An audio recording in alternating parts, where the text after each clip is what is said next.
Me llamo vicealmirante Catherine Sullivan. Tengo 43 años y comando grupos de ataque para la Marina de los Estados Unidos. Pero para mi familia eso nunca importó. Para ellos, soy el fracaso. La persona a quien acaban de vetar en el funeral de mi propio abuelo. Me quedé parada, bajo la fría lluvia de noviembre, frente a la vieja iglesia de piedra, mientras la voz de mi madre cortaba el aire. No la dejen entrar, dijo. Es una vergüenza.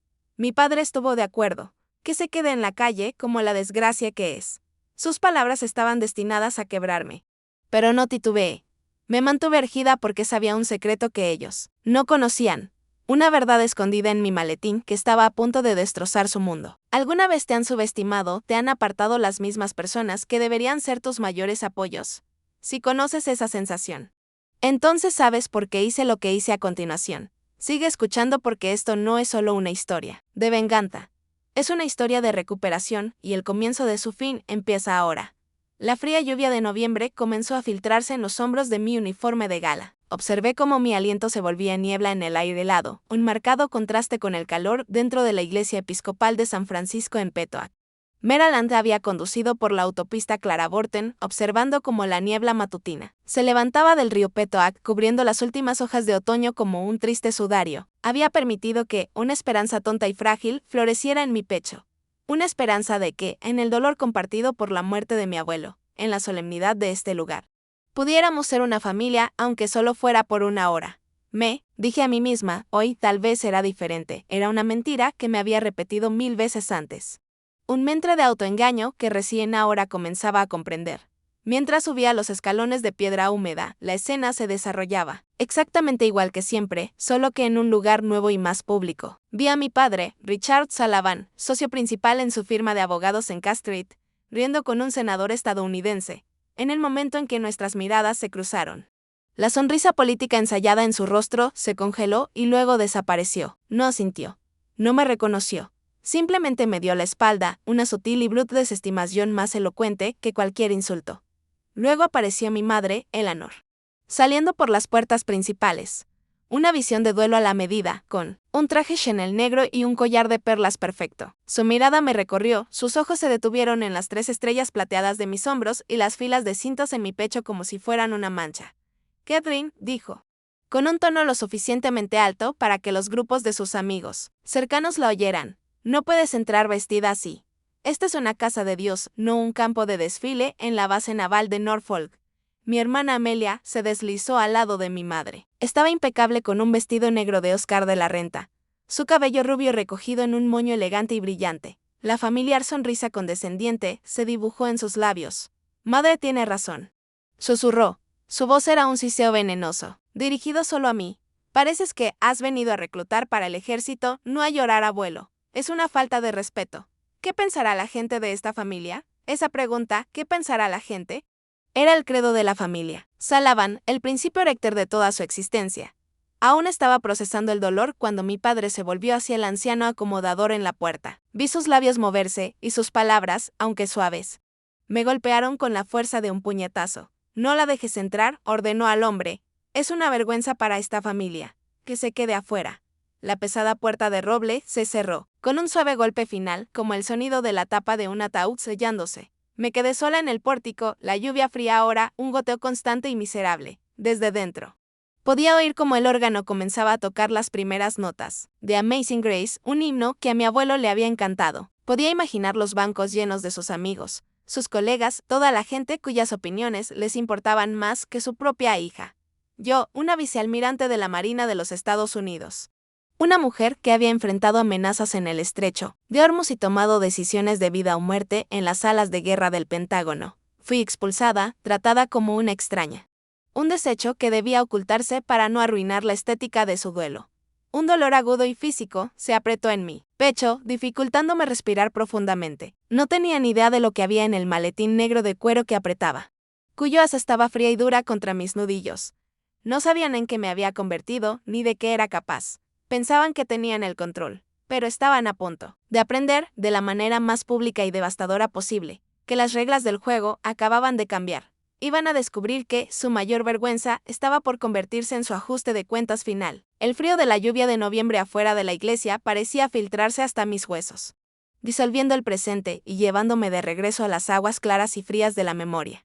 Mi mente no estaba en el mar, sino en la mesa de comedor, de cerezo pulido en la casa de mis padres en Petoac. Esa mesa era el escenario principal del teatro silencioso y devastador de la familia Sullivan. Cada domingo, sin falta, mi madre la preparaba con su porcelana Leoge más fina y sus copas de cristal Waterford. La luz de las velas danzando sobre sus superficies inmaculadas. El aire se llenaba con el aroma de las comidas caras que ella había aprendido a cocinar en sus clases gourmet, filete mignon con reducción de vino tinto o salmón atlántico a la sartén con salsa de eneldo, pero para mí, el único sabor que alguna vez probé en esa mesa fue el amargo y metálico sabor de la soledad. La conversación fluía a mi alrededor, una corriente impenetrable. Mi padre pasaba toda la noche enfocado en Amelia, mi hermana mayor. Le preguntaba sobre sus últimos proyectos de diseño, las personas influyentes que estaba conociendo en la escena de la moda en Nueva York, sus planes para el viaje anual de verano a la casa familiar en Martha S. Vineyard. Mi madre intervenía, para elogiar el corte del nuevo vestido de Amelia o la elegancia de sus accesorios. Hablaban de subastas de arte en Sabes, galas de recaudación para el Kennedy Center y la política intrincada de su club campestre. Era un mundo de superficies pulidas e influencia silenciosa, un mundo en el que orbitaba, pero al que nunca pude entrar. Yo era un fantasma en su banquete. Una observadora silenciosa cuya presencia se toleraba, pero nunca se aceptaba de verdad. Recuerdo una cena de domingo con dolorosa claridad poco después de regresar de mi primer despliegue en el extranjero. Tenía 23 años. Llena de historias que estaba desesperada por contar. Había traído regalos, una bufanda de seda tejida, mano para mi madre de un mercado en Dubái, y un raro whisky single malt para mi padre. Los aceptaron con sonrisas educadas y distantes. Gracias, querida, dijo mi madre, colocando la bufanda en una mesa auxiliar sin siquiera desplegarla. Mi padre miró la etiqueta del whisky. Asintió y volvió a su conversación sobre su handicap en el golf. Intenté interrumpir para contarle sobre cómo había navegado, a través de un tifón, en el Océano Índico, sobre la belleza impresionante de los puertos que había visitado. Mi padre solo asintió vagamente, con la mirada fija en su copa de Cabernet Sauvignon. Mi madre me interrumpió con un suspiro. Todo suena tan peligroso. Catherine, quizá deberías pensar en un trabajo más seguro en tierra, algo más adecuado. Sus palabras no eran preocupación de madre. Fueron un rechazo, una señal clara de que mi mundo, mis logros, mi propia vida eran aburridos e inapropiados. Me quedé allí, moviendo con el tenedor un solo espárrago en mi plato, sintiéndome más aislada que nunca en medio del océano. La única persona que alguna vez me tendió una mano en esa mesa fue mi abuelo, Harold. Él solía unirse a nosotros para la cena de los domingos, una presencia tranquila y constante en la tormenta de sus charlas sociales. Era el único que se volvía hacia mí con ojos claros y directos. Y hacía las preguntas que a nadie más le importaban. ¿Cómo está el barco, Kate? ¿Cuál es la moral de tu tripulación? ¿Has visto ya la Cruz del Sur? Contaba sus propias historias de cuando era un joven oficial en un destructor durante la Segunda Guerra Mundial, de Pearl Harbor y la batalla de Midway, su voz llena de un orgullo silencioso que a mi padre le resultaba tedioso. Ya basta, papá, decía mi padre a menudo, interrumpiéndolo. No aburramos a todos con historias viejas de guerra. Pero yo escuchaba, cautivada. Después de la cena, mientras los demás se retiraban a la sala, el abuelo y yo nos sentábamos en el porche trasero con vista al césped perfectamente cuidado. Me daba una ginger ale y decía, con voz grave, no dejes que te aplasten, niña, estás hecha para cosas más grandes que encajar en sus pequeñas cajas. Él era mi ancla, la única persona que me veía por quien era, no por quien querían que fuera. El recuerdo más claro, el que realmente selló mi destino, fue la noche en que recibí la carta de aceptación a la Academia Naval de los Estados Unidos en Annapolis. Bajé corriendo las escaleras, el corazón latiendo con una alegría tan pura, que sentía que iba a estallar. Sostenía el grueso sobreoficial en la mano como un trofeo. La familia estaba en la sala, viendo una vieja película en blanco y negro. Le entregué la carta a mi padre. Él la leyó, su rostro una máscara perfecta e inexpresiva, y se la pasó a mi madre. Ella la leyó, la dobló cuidadosamente y la puso sobre la mesa de café como si fuera una factura. Oh, dijo, con voz ligera y aireada. Bueno, es todo un logro, querida, pero tu padre y yo pensábamos que encajarías mucho mejor en Georgetown o UVA, como todos los amigos de Amelia, que se estaba pintando las uñas. Levantó la mirada y se rió. Dios mío, Kate, ¿qué vas a hacer allí? Probablemente serás la única chica. Esa noche lloré en mi habitación. No lágrimas de tristeza, sino lágrimas de fría y dura realidad, para ellos. Mi sueño no solo era diferente. Era una fuente de vergüenza, una desviación incómoda, del retrato familiar perfecto que estaban tan desesperados por pintar. Y supe con una certeza que me lo hasta lo más profundo que tendría que construir mi propio mundo, lejos de su jaula dorada. La noche en que comprendí que mi sueño era una vergüenza para mi familia, ocurrió un cambio profundo dentro de mí. Las lágrimas de dolor se secaron, reemplazadas por una fría y dura determinación. Me hice una pregunta en la oscuridad. De mi habitación infantil, si su mundo no me quiere, ¿por qué no construir el mío? Mi respuesta a esa pregunta me llevó a una calurosa mañana de junio en Annapolis, Maryland. Salí de la casa en Petoac con una sola bolsa de lona. La despedida de mis padres fue un asunto breve y estéril en la puerta principal, lleno de cortesías vacías sobre mantenerse a salvo. No hubo abrazos prolongados, ni lágrimas. Solo el silencioso cierre de la puerta tras de mí. En el momento en que crucé las puertas de la Academia Naval de los Estados Unidos, entré en otro universo. El primer día, el día de la vista o día de inducción. Fue un choque sistemático diseñado para despojarte de tu identidad. Me raparon el cabello, me quitaron la ropa civil, reemplazándola por un uniforme áspero y desconocido. Los superiores nos gritaban en la cara, obligándonos a memorizar la totalidad de 8 Points, el pequeño y denso libro de conocimientos de la Academia Naval, en cuestión de horas. Vi a reclutas de fútbol americano, chicos con cuerpos como refrigeradores, derrumbarse bajo la presión implacable. Yo, en cambio, simplemente apreté los puños hasta que los nudillos se pusieron blancos. La armadura emocional que había construido durante 18 años en la casa de los Sullivan resultó ser sorprendentemente efectiva. Si podía sobrevivir a su mesa de cena, podía sobrevivir a esto. Los 4 años en la academia fueron un crisol implacable. No era un atleta natural. Tenía que levantarme 1 hora antes del amanecer todos los días para entrenamiento extra, forzando mi cuerpo con carreras extenuantes, trepadas de cuerda y circuitos de obstáculos hasta que mis pulmones ardían y mis músculos gritaban. Las manos que se suponía debían haber aprendido a tocar el arpa ahora estaban callosas y con ampollas por manejar rifles y tirar de los remos, mientras mis compañeras de cuarto recibían paquetes de cuidado llenos de galletas caseras y cartas. De casa, mi buzón era un vacío hueco y sin vida. Una vez al año, llegaba una tarjeta de cumpleaños de mi madre. Dentro venía un cheque y las palabras impresas feliz cumpleaños, sin nota personal, sin ningún sentimiento escrito a mano. Usaba ese dinero para comprar libros de texto sobre ingeniería naval y guerra estratégica. Cada noche, mucho después de que el resto de Bancroft Hostal estuviera en silencio, estudiaba bajo la pequeña lámpara de mi escritorio, diciéndome que cada fórmula que dominaba, cada tabla que memorizaba, era otro ladrillo en los cimientos de una vida que ellos nunca podrían tocar. El día de la graduación fue brillante y soleado. El estadio Navy Marine Corps Memorial estaba lleno de familias orgullosas cuyos vítores resonaban en el aire cálido. Cuando llamaron mi nombre, crucé el escenario. Acepté mi diploma y me entregaron la espada de oficial. Escaneé a la multitud, masiva, buscando un rostro familiar por un hábito tonto y persistente. Por supuesto, no estaban allí. Amelia tenía un debut increíblemente importante de su colección de moda en Nueva York ese mismo fin de semana. En ese momento final icónico, mientras lanzábamos al aire nuestras gorras de guardia marinas en la tradicional tirada, sentí una soledad profunda y punzante, pero mezclada con ella había una extraña sensación de liberación. Lo había logrado, completamente por mi cuenta. La única aprobación que necesitaba ahora era la del servicio al que estaba a punto de unirme. Ya no era Catherine Sullivan, la hija decepcionante. Era en Sullivan, Marina de los Estados Unidos. Mi primer despliegue en el destructor USS John Paul Jones, de DG-53, me llevó a lugares que solo habían sido nombres en un mapa. Participamos en los masivos ejercicios navales RIMAT frente a la costa de Hawái. Realizamos patrullas de libertad de navegación en el mar de China Meridional e hicimos escalas en Singapur y Japón. Pasé mi primera Navidad en el centro de información de combate, mirando las pantallas de radar en lugar de las luces centelleantes de un árbol. Envié un largo correo a casa desde el barco, tratando de describir la fuerza bruta del océano, la camaradería de la tripulación, la belleza humilde de un cielo nocturno intacto por las luces de la ciudad.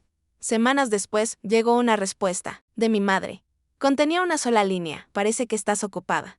No olvides ponerte un abrigo caliente. Sin preguntas, sin ánimo. Fue en ese momento cuando finalmente dejé de esperar de verdad. Aprendí a encontrar a mi familia en el zumbido constante de los motores del barco, en la charla fácil con mis compañeros en el comedor y en la confianza tácita de los hombres y mujeres a quienes dirigía.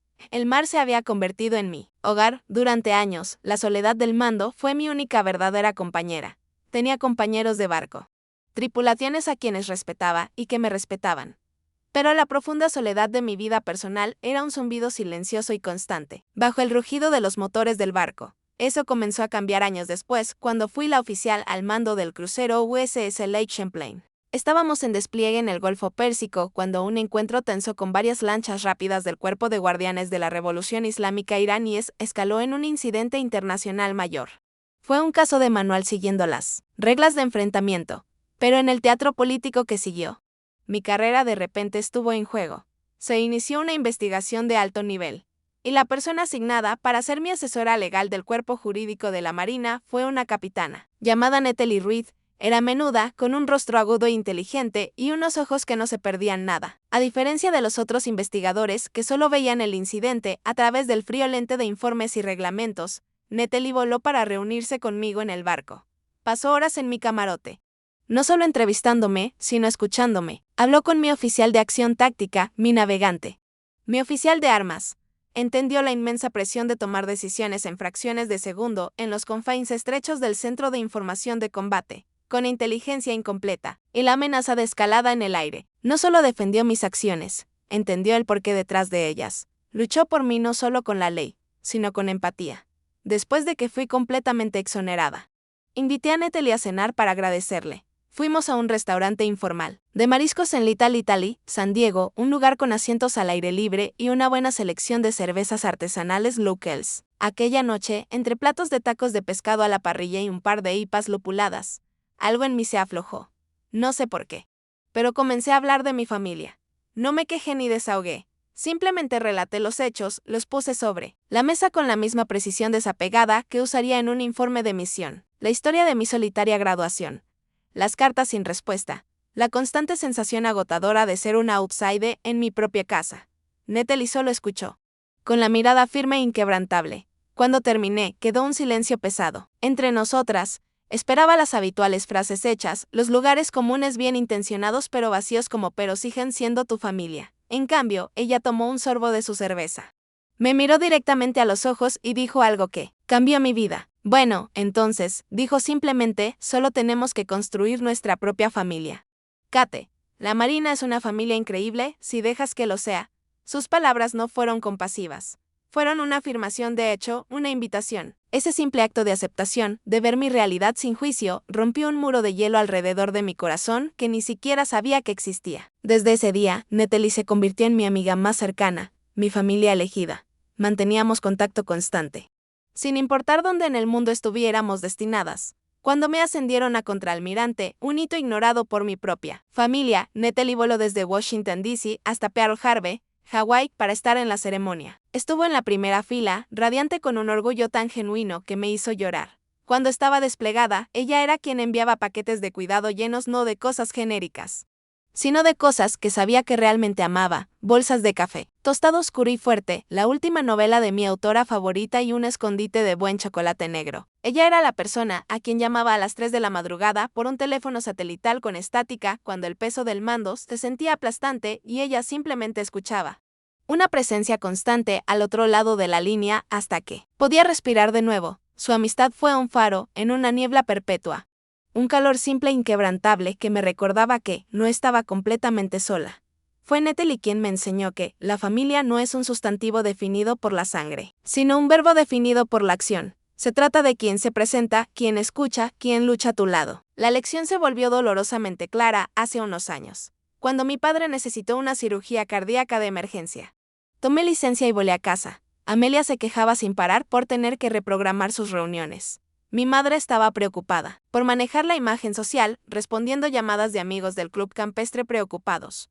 Yo fui quien se quedó en el hospital, quien soportó las largas horas en la sala de espera, quien habló con los cirujanos, quien se aseguró de que recibiera el mejor cuidado posible. Cuando despertó de la anestesia, lo primero que preguntó, con voz débil y ronca, no fue «¿Cómo estás, Kate?», sino «¿Dónde está Amelia?».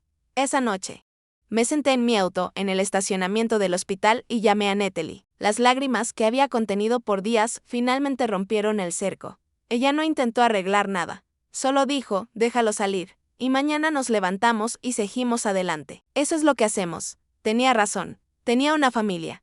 Solo que no se parecía a lo que una vez pensé que debía ser. Después de que me ascendieron a vicealmirante y me asignaron al Pentágono, Me instalé en una vida en tierra por primera vez en décadas. Compré un pequeño condominio de líneas limpias en Arlington, Virginia.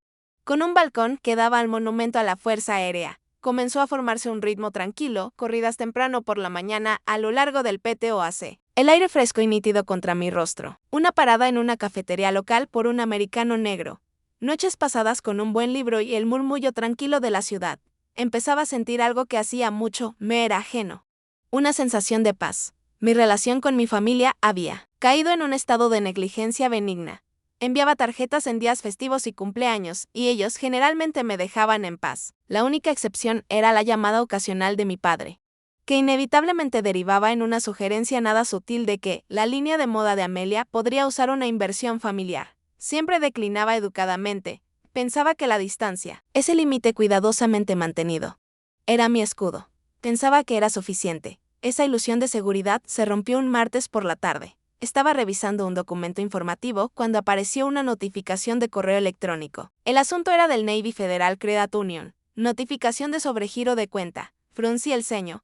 Tenía que ser un error. El salario de una vicealmirante es sustancial.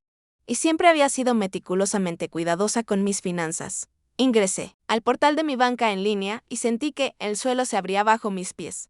No era solo un sobregiro. Mi cuenta corriente estaba profundamente en números rojos. Mi cuenta de ahorros, la que había acumulado durante 25 años de servicio, estaba completamente vacía.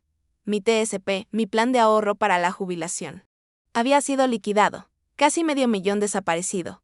Una ola de náuseas me invadió, caliente y enfermiza, con la fría disciplina de una oficial de inteligencia armando un análisis de amenaza. Comencé a revisar años de estados de cuenta hacia atrás. El patrón era insidioso. Retiros pequeños al principio, luego transferencias recurrentes. Mayores compras extravagantes que nunca hice. Jornadas de compras en boutiques de diseñadores en Madison Avenue. Cargos de restaurantes exclusivos en Soho. La pista digital no conducía a un jeque anónimo en Europa del Este. Conducía directamente a la casa colonial en Petoak, Maryland. Las cuentas receptoras de las transferencias más grandes llevaban los nombres de mis padres, Richard y Eleanor Sullivan, y la LLC de Amelia. Habían usado un poder notarial que firmé a principios de mis 20 años.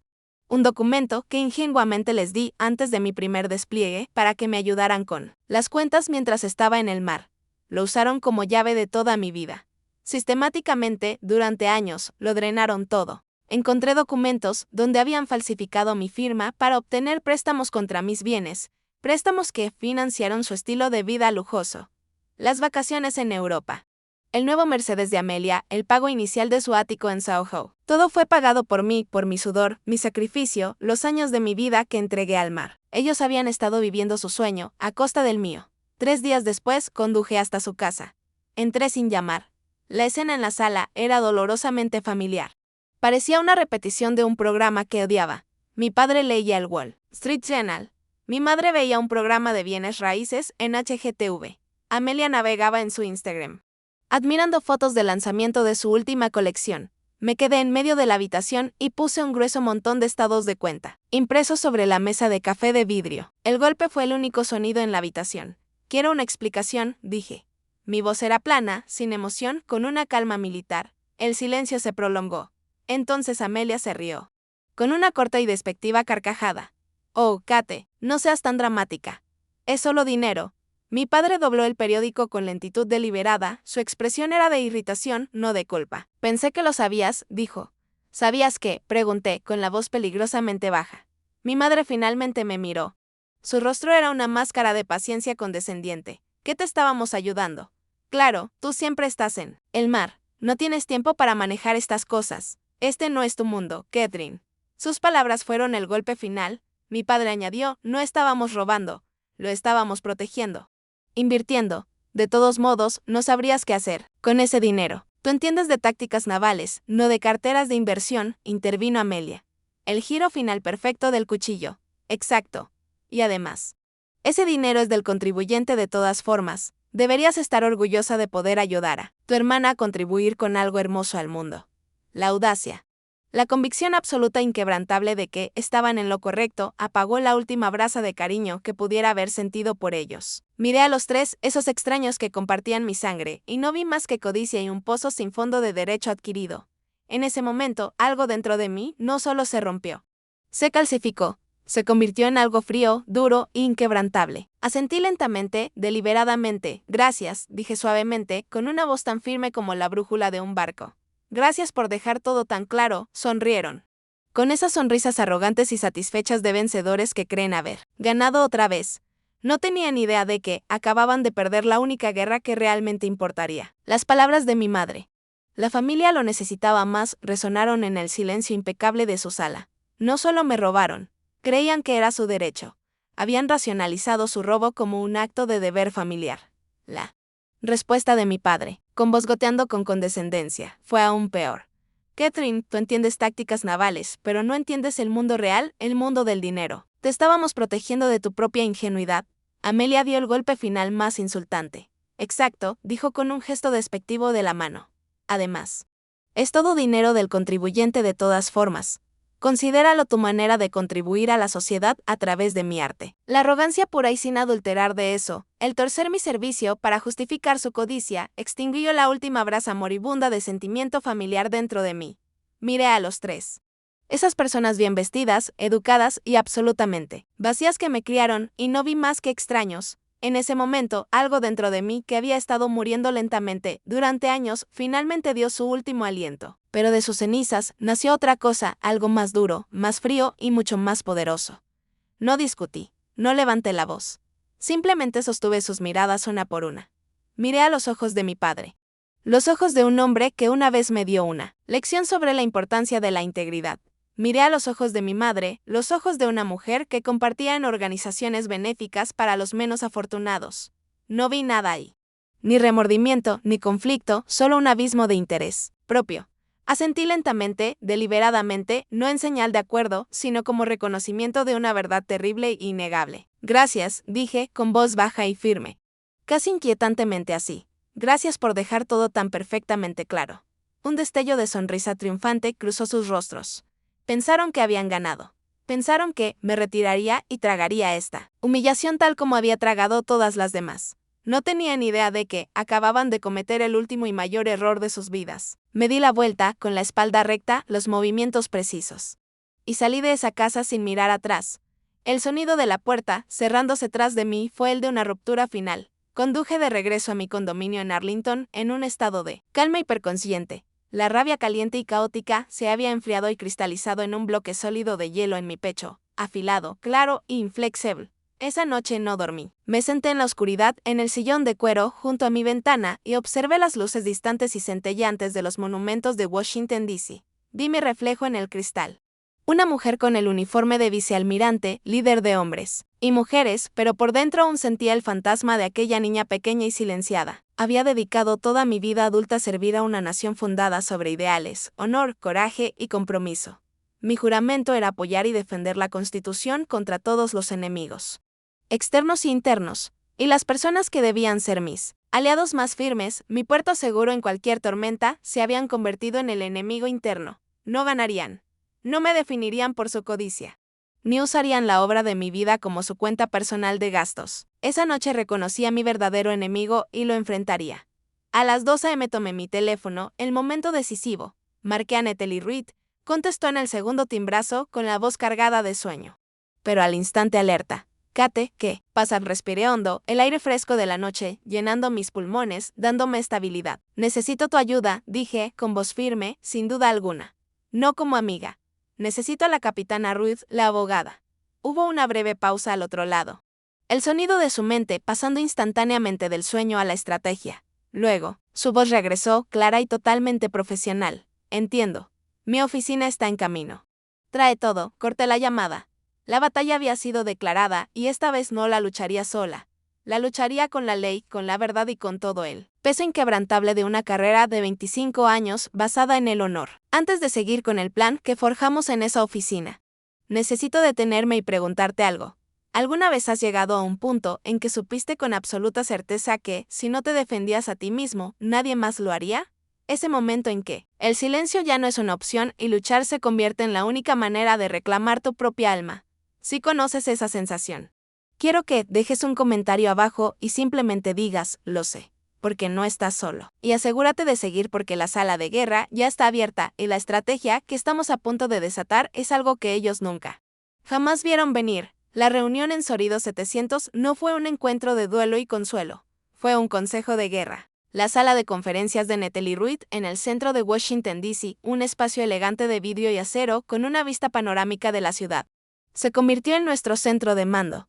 La gran pizarra blanca, usualmente reservada para estrategias complejas de litigios corporativos, pronto se cubrió con una red de diagramas de flujo, líneas de tiempo y nombres conectados por líneas rojas condenatorias dibujadas con un marcador Sharpie. Este era nuestro mapa de batalla, un intrincado diagrama de la traición de mi familia.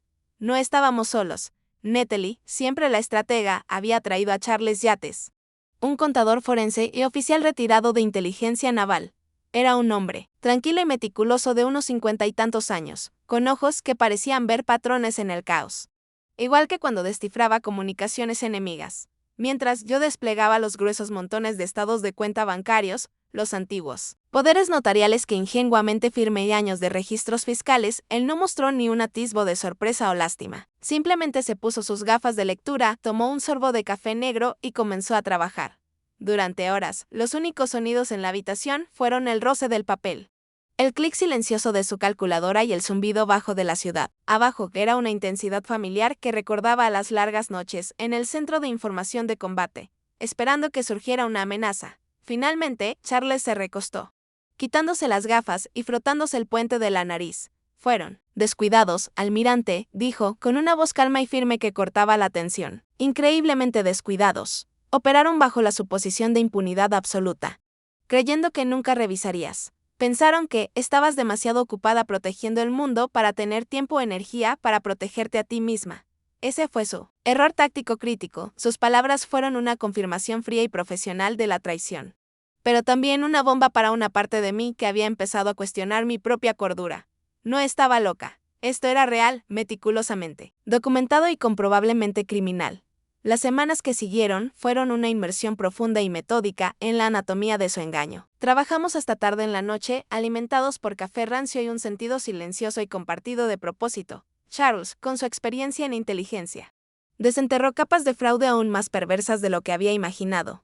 Mi padre había usado mi nombre e historial crediticio impecable para confirmar un préstamo empresarial de alto riesgo para una empresa inmobiliaria comercial que posteriormente fracasó, dejando una marca fea y significativa en mi historial financiero, sin que yo lo supiera. Descubrí que mi madre había usado una tarjeta de crédito suplementaria a mi nombre para financiar vacaciones lujosas en Toscana y días de spa quincenales en el Ritz-Carlton. Y Amelia había tratado mis ahorros como su fondo semilla personal, había pagado el alquiler de su ático en Soho, contratado a una publicista de alto precio y organizado fiestas extravagantes con champán para promocionar su marca. Todo mientras yo estaba al otro lado del mundo, viviendo con una bolsa de lona, cada recibo de una boutique parisina, cada transferencia bancaria, cada firma falsificada era otra prueba de su profundo y absoluto desprecio hacia mí y la vida que había construido. Después de una noche particularmente larga, revisando registros de transferencias, Natalie miró la montaña de pruebas que habíamos reunido. Con el rostro serio, Kate dijo con voz firme, dejando la amistad a un lado por claridad legal: tenemos más que suficiente para presentar cargos criminales. Fraude electrónico, malversación, robo de identidad. Podrían enfrentar penas de prisión severas. Guardé silencio durante mucho tiempo, mirando las luces de la ciudad, el pensamiento de verlos en prisión, de ver su mundo cuidadosamente construido derrumbarse en un escándalo público y en trajes naranja, no me produjo la satisfacción que creía. Me parecía una justicia ruidosa, caótica y pública, pero no la mía. Quería algo diferente, algo más poderoso. Quería que la verdad se desplegara con la precisión de un misil guiado, golpeando no su libertad, sino su orgullo justo en el corazón del mundo que más valoraban. El avance, el arma que buscaba. Llegó una tranquila tarde de sábado. El funeral de mi abuelo estaba a solo días y revisaba algunas de sus viejas cajas que me había dejado, buscando una fotografía para entregar al elogista, escondido en el fondo de un pesado baúl de roble marino. Uno tallado con la silueta de un destructor. Clase Fletcher, lo encontré, debajo de su uniforme de gala cuidadosamente doblado y un pequeño estuche con medallas Towabo empañadas. Había un grueso sobre amarillento. Mi corazón latía con fuerza al reconocer su elegante y deliberada caligrafía en el frente. Con manos que de repente se sintieron inestables, deslicé cuidadosamente el dedo bajo el sello. Dentro estaba su última voluntad original notariada, fechada solo 5 años antes. Había dejado toda su herencia, la extensa casa en Petoak, donde vivían mis padres, su considerable portafolio de inversiones, su colección de libros raros, a mí, adjunta, con un simple clip de papel. Había una carta manuscrita, para mí. Nieta, Catherine, decía, la única en esta familia que realmente entiende el significado de las palabras honor y servicio. Usa esto para construir una buena vida. La que mereces. No dejes que nadie te lo arrebate. Me arrodillé en el suelo, los documentos temblando en mis manos, mientras las primeras lágrimas reales, desde que comenzó esta pesadilla, corrían por mi rostro. No eran lágrimas de dolor, sino de gratitud abrumadora y validación. Él sabía, de alguna manera lo había sabido siempre, y me había dado el arma definitiva. La base misma de su estatus social, la casa donde residían, era legalmente mía. Las inversiones que alimentaban su estilo de vida eran mías. Llamé a Natalie de inmediato. Con la voz cargada de emoción.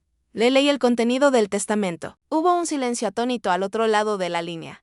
Luego casi pude escuchar la sonrisa en su voz al hablar. Su tono ahora lleno de una emoción anticipada. Kate, dijo. Eso no es una prueba concluyente, es una cabeza nuclear. Y tenemos el momento y lugar perfectos para detonarla. El funeral de mi abuelo. El escenario estaba listo.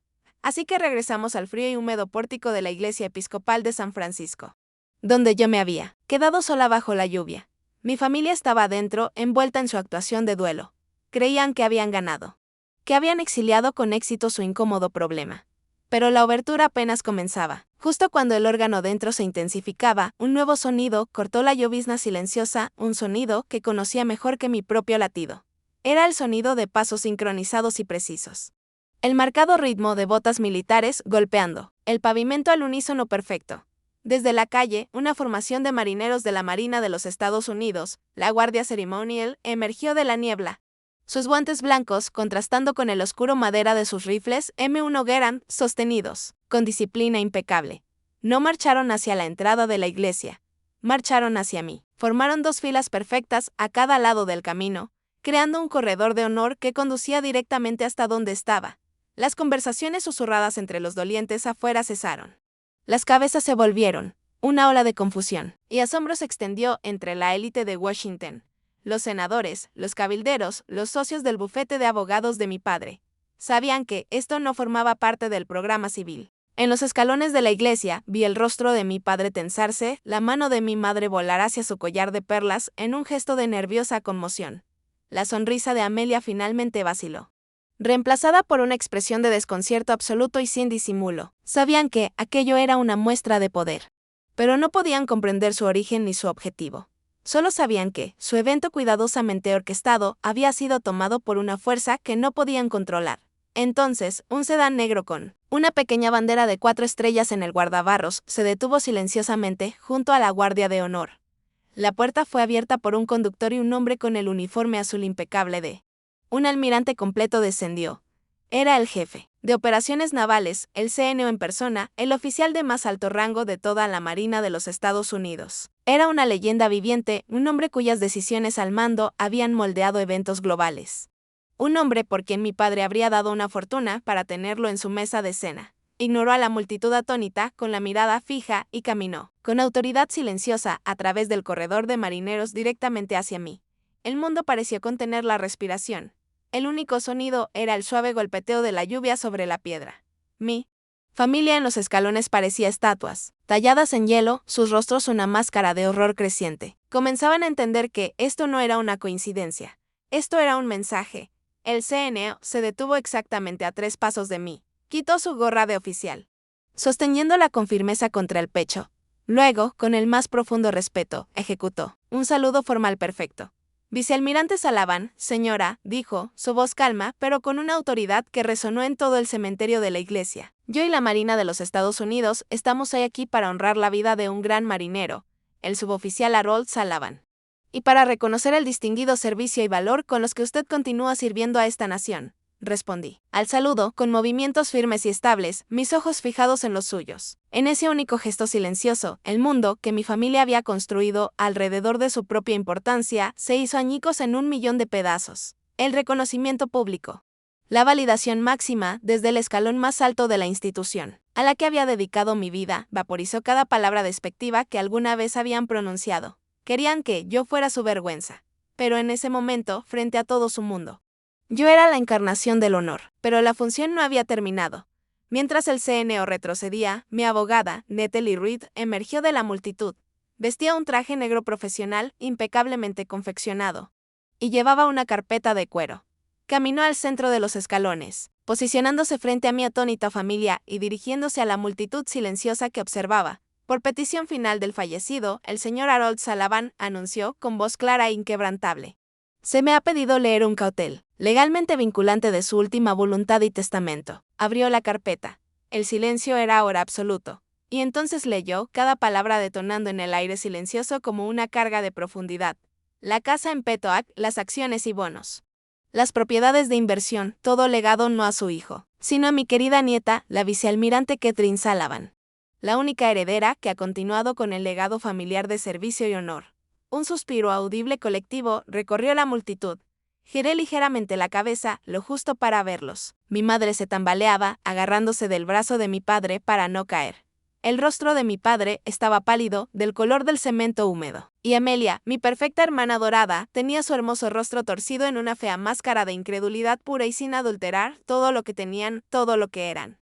La casa que les daba su estatus social, el dinero que financiaba su estilo de vida, la base misma de su arrogancia engreída, todo eso les había sido arrebatado públicamente, irrevocablemente y con una precisión devastadora.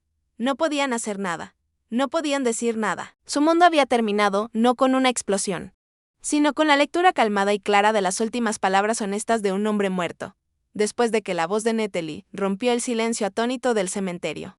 El mundo pareció contener la respiración por un largo momento. El jefe de operaciones navales, con su deber cumplido, me dedicó un último y respetuoso asentimiento antes de que él y la guardia ceremonial partieran con la misma precisión y silencio con que habían llegado. Su salida creó un vacío y, en ese vacío, se precipitó una densa e insoportable incomodidad.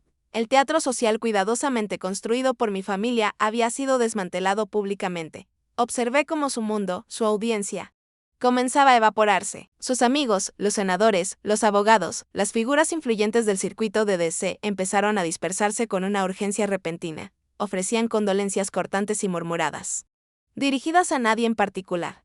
Sus ojos buscaban cualquier dirección excepto hacia mí o hacia mi ahora aislada familia. Me mantuve firme, observando las consecuencias. Mi padre, un hombre que comandaba juntas directivas e influía en jurados, parecía completamente perdido. Su rostro era un lienzo de puro horror incipiente. No había ira en sus ojos. Era la mirada de un hombre cuyo mapa completo del mundo acababa de ser declarado una ficción. Mi madre, Eleanor, susurraba frenéticamente a Amelia, cuyo hermoso rostro ahora era una máscara de odio puro y sin adulterar.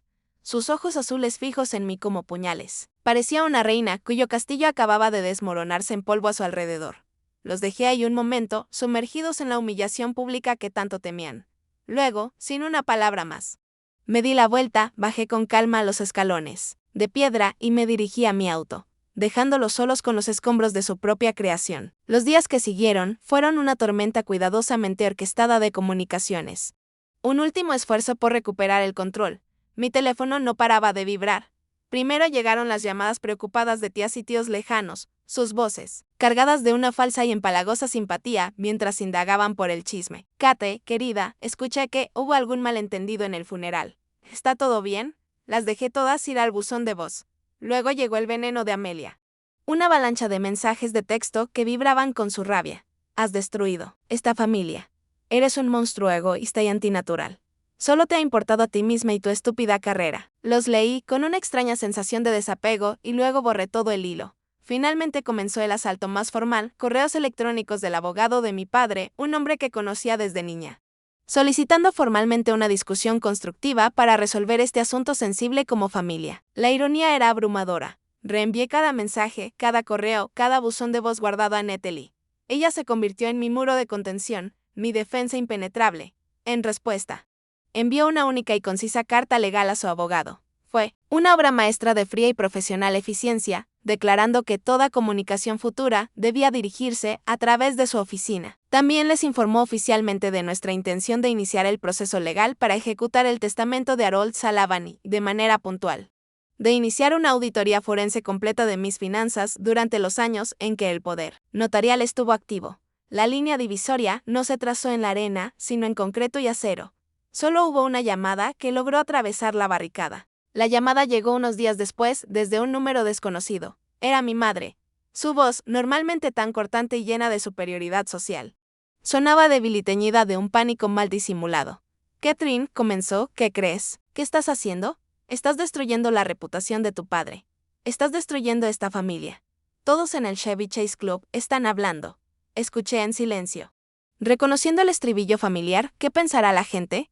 Continuó, su voz quebrándose ahora, adoptando un tono casi suplicante. Podemos arreglar esto. Solo dile a tu abogada que se retire. Podemos hablar. Tu padre y yo podemos devolverte algo. Algo. La frase quedó suspendida en el aire. Un resumen perfecto de toda su visión del mundo. Respiré hondo, estudiando. Señora Eleanor, dije, el tratamiento formal sonando extraño pero absolutamente correcto en mi boca. Por primera vez, no le hablaba como una hija buscando aprobación, sino como una igual. Esto nunca fue solo por el dinero. Se trataba de respeto. Y eso es lo único que tú y tu familia nunca podrán devolverme porque nunca lo tuvieron. Por favor, no me llames otra vez. Corté la llamada antes de que pudiera responder. El clic del teléfono fue un sonido final y decisivo. La ruptura era completa. Fue doloroso, sí, pero también necesario. Había ganado. Los procesos legales fueron, como Natalie predijo, rápidos y directos. La casa era mía. El dinero estaba siendo recuperado. Había recuperado todo lo que me habían robado. Pero mientras me sentaba en mi tranquilo condominio en Arlington, mirando las luces de la ciudad, la emoción de la victoria que esperaba nunca llegó. En su lugar, había un extraño y vacío silencio. Era el silencio después de una batalla, larga y brutal. Cuando la adrenalina desaparece y lo que queda es agotamiento y el sordo dolor palpitante de tus heridas. Natalie vino esa noche trayendo una botella de buen Pinot Noir y 2 copas. Nos sentamos en cómodo silencio un rato antes de que ella preguntara suavemente, ¿estás bien? Negué con la cabeza, el gesto pesado. No sé, admití con voz baja. Siento que acabo de amputar una parte de mí. Era gangrenosa, lo sé, pero aún duele. Ella extendió la mano y la posó sobre la mía. Su toque cálido y firme. Se supone que duela, dijo suavemente, pero este es el dolor de la sanación, Kate, no el dolor de la infección que se extiende. Ahora eres libre. Libre. La palabra resonó en la habitación en silencio, llena de espera y de una posibilidad aterradora. Apenas comenzaba a entender. El proceso legal se desarrolló tal como Natalie había predicho, rápida y decisivamente, frente a una avalancha de pruebas irrefutables. Los abogados de mi familia les aconsejaron no luchar contra una batalla que no podían ganar. La transferencia de la casa de Pettoak a mi nombre, la devolución de los fondos robados más intereses. Todo se resolvió fuera de los tribunales. Un final tranquilo y anticlimático a una vida de turbulencias. Me mantuve como la vencedora, la heredera legítima, la que había reclamado todo. Sin embargo, la idea de mudarme a esa casa, de caminar por esos pasillos llenos de los fantasmas de 1000 heridas, se sentía como un castigo. No como un premio. El dinero, también, se sentía extraño en mi cuenta, manchado por la traición que representaba. No era mío para gastarlo en una vida de lujo que nunca había querido. Sosteniendo la carta final de mi abuelo. Sus palabras sobre construir una buena vida resonaban en mi mente. ¿Qué significaba eso? Durante tanto tiempo, mi vida había sido definida por una reacción hacia ellos, por demostrar que estaban equivocados, por sobrevivir a su negligencia, por luchar contra su injusticia. Ahora, con la guerra terminada, sentía un vasto y silencioso vacío. ¿Quién era yo sin ellos como adversarios? Entonces comprendí que una buena vida, una vida de honor, no se trata de lo que posees o de lo que ganas. Se trata de lo que construyes. Mi legado no podía ser una historia de venganza. Tenía que ser una historia de restauración. Tomé una decisión. Vendí la casa en Pettoak. Tomé cada dólar recuperado de sus cuentas, lo combiné con toda la herencia de mi abuelo y establecí una fundación benéfica en su nombre. El Fondo Harold Sullivan. Su misión era simple, servir a quienes habían servido. El primer proyecto del fondo fue ambicioso. Encontramos un viejo almacén en desuso en un rincón olvidado, cerca de la estación naval de Norfolk, la base naval más grande del mundo. Durante meses, dediqué toda mi energía a su transformación. Esto no sería un refugio estéril y sin alma. Quería construir un lugar de dignidad. Instalamos pisos de madera pulida, cómodos sillones de cuero y estantes llenos de libros. Construimos una cocina moderna y reluciente y baños impecables con duchas calientes. Lo llamamos el Puerto Seguro. Era un centro de día para veteranos. especialmente antiguos marineros que enfrentaban la falta de hogar o simplemente luchaban por reencontrar su lugar en tierra. Cada mañana a las 6 abríamos nuestras puertas. Ofrecíamos un desayuno caliente, café fresco, instalaciones para lavandería, acceso a internet para búsqueda de empleo y consejeros en el sitio para ayudar con beneficios del VA y apoyo de salud mental. Quería crear un lugar donde pudieran entrar, respirar hondo y ser tratados no como un problema a resolver, sino como los héroes que eran, cada sábado y domingo. Manejaba desde DC hasta Norfolk. En el puerto seguro, me quitaba el uniforme de vicealmirante y me ponía un sencillo delantal. Allí no era el almirante Sullivan. Solo era Kate, la mujer que servía el café, que volteaba los panqueques hasta que estaban dorados. Que sabía exactamente cómo les gustaban los huevos. Era quien se sentaba a una mesa y simplemente escuchaba. Escuché historias que te romperían el corazón. Historias de brutales enfrentamientos en Fallujah, de la aplastante y silenciosa soledad de la vida en un submarino. Y, lo más doloroso, historias de familias fracturadas bajo la presión de la guerra y el trastorno de estrés postraumático. Eran relatos de hombres y mujeres que habían dado todo por su país solo para regresar y descubrir que ya no tenían un lugar donde pertenecer, en su compañía. Entre esas almas calladas y resilientes que entendían el lenguaje de las cicatrices invisibles, encontré la conexión más profunda de mi vida. Esta era mi tripulación. Este era mi barco. Una mañana, un viejo jefe de marinería, un veterano de Vietnam con ojos que habían visto demasiado, me observó mientras le rellenaba la taza de café. Asintió lentamente y dijo, «Sabes, almirante, vienes todos los fines de semana. Estás aquí. Eso significa algo». Tenía razón, significaba todo. Fue en estos pequeños actos de servicio, la simple ofrenda de una comida caliente, una sonrisa cálida, un oído atento, donde las heridas profundas dentro de mí comenzaron a sanar. Había encontrado a mi verdadera familia, una familia forjada no por sangre, sino por experiencia compartida y respeto mutuo. Un año después del funeral, llegó una carta dirigida simplemente a Kate en el puerto seguro. No tenía dirección de remitente. Dentro, en una sola hoja del costoso papel membretado de su bufete, había un mensaje en la letra temblorosa y desconocida de mi padre. Solo una frase: «Espero que encuentres la paz que mereces». No era una disculpa, no era una admisión de culpa ni una súplica de perdón, pero era un reconocimiento, una bandera blanca de un hombre que nunca había admitido derrota en su vida. Para mí fue suficiente. No borró el pasado, pero me permitió cerrar la puerta, sin estrellarla. Algunas heridas nunca desaparecen por completo. Se convierten en parte de quién eres. Doblé la carta y la coloqué dentro del viejo baúl de roble de mi abuelo, junto a sus medallas y sus últimas palabras para mí. Aquella noche, me quedé hasta tarde en el centro. Mucho después de que el último veterano se hubiera ido y los voluntarios hubieran regresado a casa, me senté en uno de los sillones cómodos. La habitación impregnada con el persistente y reconfortante aroma a café y tocino. Miré a mi alrededor el espacio que habíamos construido, un lugar de calidez, dignidad y comunidad. No permití que su amargura definiera mi futuro. Tomé la herencia de su traición y la transformé en un legado de bondad. Intentaron escribir mi historia para retratarme como el fracaso, la desgracia, pero yo recuperé la pluma, escribí mi propio final. Y finalmente, después de un largo y turbulento viaje, estaba en casa. Había construido mi propio puerto seguro. Gracias por acompañarme hasta el final de mi historia. Antes de despedirnos, tengo una última pregunta para ti. ¿Desde dónde estás escuchando esto? ¿Es una mañana tranquila, con una taza de café caliente o una noche tarde en la que historias como esta te hacen compañía? Donde quiera que estés. Espero que sepas que no estás solo. Si mi camino ha resonado contigo, espero que consideres suscribirte. Esto es más que un canal. Es una comunidad para quienes creemos en las segundas oportunidades y en construir nuestros propios puertos seguros. Cuídate y nos vemos en la próxima historia.